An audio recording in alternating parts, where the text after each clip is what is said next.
విజయవాడలో జరిగిన ప్రపంచ ఎయిడ్స్ దినోత్సవ కార్యక్రమంలో పాల్గొన్న మంత్రి సత్యకుమార్ యాదవ్ ఎయిడ్స్ హెచ్ఐవి పై అవగాహన కల్పించేందుకు కేంద్ర రాష్ట్ర ప్రభుత్వాలు కృషి చేస్తున్నాయి. ఈ సందర్భంగా ఏర్పాటు చేసిన మెడికల్ క్యాంపును స్టాల్స్ ను సందర్శించిన మంత్రి పిల్లలు అద్భుతమైన నృత్య కళా ప్రదర్శన చేయడంతో పాటు ఈ సామాజిక అంశం మీద ఒక స్కిట్ తయారు చేసి వల్నరబుల్ గ్రూప్స్ ఎవరు ఉన్నారో హెచ్ఐవి సోకడానికి అవకాశం ఉన్న వాటిని గుర్తించడం, వల్నరబుల్ గ్రూప్సే కాకుండా సాధారణ కుటుంబంలో కూడా ఒక చిన్న తప్పిదం కారణంగా హెచ్ఐవి సోకడానికి అవకాశం ఉంది. అటువంటి వాటిని గుర్తించిన తర్వాత కౌన్సిలింగ్ ఇవ్వడం, ఐసిటీసీ తీసుకెళ్లడం, కన్ఫర్మేటరీ టెస్ట్ చేయడం, పాజిటివ్ వచ్చిన తర్వాత ఏఆర్టీ సెంటర్కి వెళ్ళి ఉచితంగా మందులు ఇప్పించడం, ఆ మందులు మళ్ళీ అవుట్ రీచ్ వర్కర్ ఎవరైతే ఉన్నారో వీటిని అన్నింటినీ సమన్వయపరుచుకుంటూనే ఏఆర్టీ సెంటర్కి వెళ్ళిన తర్వాత ఉచితంగా మందులు పొందిన తర్వాత వాటిని సక్రమంగా వాడుతున్నారా లేదా చూడడం, వాడేలా చేయడం, తద్వారా వైరల్ లోడును తగ్గించే ప్రయత్నం చేయడం. నిరంతరం మందులు వాడటం కారణంగా వారిలో ఈ వైరస్ లక్షణాలు పూర్తిగా తగ్గిపోయి సాధారణ పౌరులుగా తీర్చిదిద్దే ప్రక్రియను చాలా అద్భుతంగా పిల్లలు చేసి చూపించారు. ముక్తాయింపుగా చిన్నారి రమణ అనే పాప, ఇది కల్పిత కథ కాదు, మా జీవితంలో జరిగిందని చెప్పి ఎంత ఉద్వేగభరితంగా పాప చెప్తుంటే నిజంగా నా కళ్ళు అయితే చెమర్చాయి. కొంతమంది తెలిసి చేసిన తప్పిదం, చాలా వరకు తెలియకుండా ఏ తప్పు లేకుండా సంక్రమించిన హెచ్ఐవి వైరస్ కారణంగా ఇవాళ సమాజంలో వివక్షకు గురవుతున్నారు. వారి పట్ల సమాజం అంతా నిరాదరణకు గురవుతున్నారు.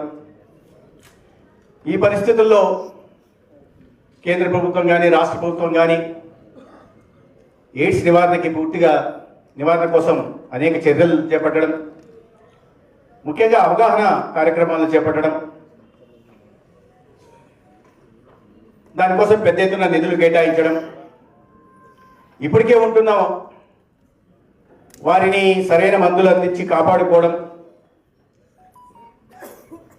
వైరల్ లోడ్ తగ్గించడం, ఇతరులు వాటి బారిన పడకుండా చూసుకోవడం ప్రభుత్వాలు ఇవాళ పనిచేస్తున్నాయి. ఇవాళ గతంతో 99వ దశాబ్దంలో చూస్తే ఆనాడు ఎంపీగా ఉన్నారు రామ్మోహన్ గారు. హెచ్ఐవి అన్నా ఎయిడ్స్ అన్నా సమాజంలో చాలా భయాందోళన ఉండేది. సోకిందంటే జీవితం నిస్సారం అయిపోయింది, ఇంకా మాకు భవిష్యత్తు లేదు అని భావించే ఆ రోజులు అవి. ఇవాళ చూసాం పిల్లల్లో ఒకవేళ మీకు సోకింది, కొంతమంది ఫిమేల్ సెక్స్ వర్కర్ పరీక్ష చేయించుకోవడానికి రాకపోవడం, కౌన్సిలింగ్ చేసి బలవంతంగా తీసుకెళ్ళిన తర్వాత చెప్పిన తర్వాత తనకు హెచ్ఐవి సోకిందని తెలిసి ఆమె కూలబడిపోవడం మనం చూసాం. అయితే భరోసా కల్పించి హెచ్ఐవి సోకినంత మాత్రాన, ఎయిడ్స్ బారిన పడినంత మాత్రాన జీవితం నిస్సారమైపోలేదు, మరణం అంచులకు చేరలేదు అని చెప్తూ తీసుకెళ్లి వాళ్ళ ఆ వైరల్ రోడ్డు తగ్గించే ప్రయత్నం చేస్తున్నాం. 90లో నేను చెప్పినట్టుగా చాలా భయాందోళన ఉన్నాయి, ప్రజల్లో అంత అవగాహన లేదు. ఆనాడు అవగాహన లేని రోజుల్లో చాలా ఒక సవాలుగా, ఒక మహమ్మారిగా, సమాజానికి ఒక సామాజిక సవాలుగా మారిన దీన్ని ప్రజల్లో అవగాహన కలిగించడం కోసం ఆనాడు ముఖ్యమంత్రిగా ఉంటున్న వినూత్నమైన ఈసీ ప్రోగ్రామ్కి శ్రీకారం చుట్టి పులిరాజా అనే ఒక కాన్సెప్ట్ని తీసుకొచ్చారు.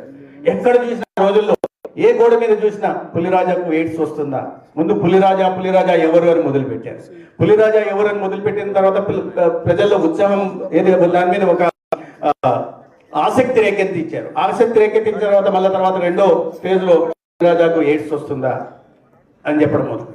తర్వాత ఎవరికైనా వస్తుంది, సమాజంలో వారు వీరు పెద్ద చిన్న అనే ఇది ఉండదు, మీరు ఏదైనా తప్పిదం చేస్తే వచ్చే అవకాశం ఉంటుందనే విషయాన్ని ప్రజల్లోకి తీసుకెళ్లడం ద్వారా ఆనాడు ముఖ్యమంత్రి చంద్రబాబు నాయుడు గారు విస్తృతంగా ప్రచారం కల్పించి ప్రజల్లో అవగాహన కలిగించి రాను రాను దాన్ని తగ్గించే ప్రయత్నం చేశారు. దాంట్లో భాగంగానే కేంద్ర రాష్ట్ర ప్రభుత్వాలు చేపట్టిన అనేక కార్యక్రమాల కారణంగా ఇవాళ 2.34 పరీక్షలు చేసిన వాటిలో పాజిటివిటీ రేటు 2.34 ఉంటే 10 సంవత్సరాలు అయ్యేసరికి అది కాస్త 0.58% పడిపోయింది. అదేవిధంగా 2014-15లో 15-16 సంవత్సరంలో 24,957 దాదాపు 25,000 కొత్త కేసులు వస్తుంటే అది కాస్త ఈ 10 సంవత్సరాల్లో 13,000కు తగ్గిపోయింది. బాలింతల్లో హెచ్ఐవి పాజిటివిటీ రేటు 0.10 ఉంటే అది కాస్త ఇవాళ 0.04కు తగ్గింది. ఇవన్నీ ప్రజల్లో అవగాహన కలిగించిన కారణంగా ప్రభుత్వాలు అనేక కార్యక్రమాలు చేపట్టిన కారణంగా 35,000 నుంచి 40,000 ఖరీదు చేసే ఈ ఏఆర్టీ మందుల్ని, యాంటీ రెట్రోవైరల్ థెరపీ మందుల్ని ఉచితంగా ఏఆర్టీ సెంటర్లో అందించడం కారణంగా, అది కాకుండా 2024 ఈ ఐసిటిసి సెంటర్లని, అదేవిధంగా 236 కన్ఫర్మేటరీ సెంటర్లని, అదేవిధంగా 59 ఏఆర్టీ సెంటర్లని ఇది చేయడమే కాకుండా అనేక ప్రాంతాల్లో ఆసుపత్రి దగ్గరకో లేదా ఐసిటిసి సెంటర్కో లేదా కన్ఫర్మేటరీ సెంటర్కో వెళ్ళడానికి కాస్త ఈ సోషల్ స్టిగ్మా ఉన్న కారణంగా ప్రజలు ముందుకు రాని కారణంగా వారి ఇళ్ళ దగ్గరికే వెళ్ళడానికి లేదా సుదూర ప్రాంతాల్లో చేరడానికి వీలు లేని ప్రాంతాల్లో కూడా ప్రజల్లో అవగాహన కల్పించి అక్కడ కూడా పరీక్షలు చేయడం కోసం 15 మొబైల్ ఐసిటిసిలు కూడా ఇవాళ కేంద్ర ప్రభుత్వం